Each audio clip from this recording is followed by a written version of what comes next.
just thought I'd do a little video on this. It's a 97 8 horsepower Johnson. It has no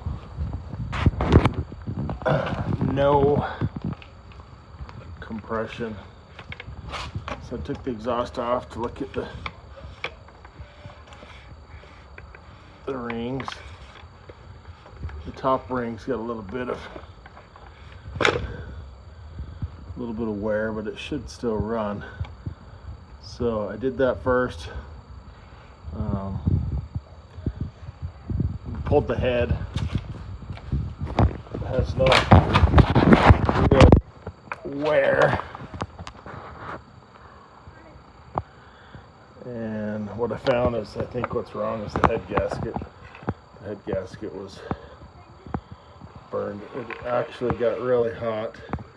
The thermostat plastic housing here had melted, and it wasn't pumping water when it did run, even with the impeller working. So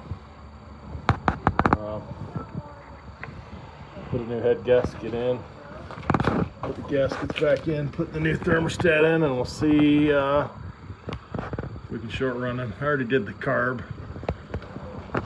The carburetor's been cleaned. Still wouldn't run because of the compression, but I think that's the problem. This head gasket's been ruined. Red Mono Review. Thanks for watching. 97 8 horsepower Johnson.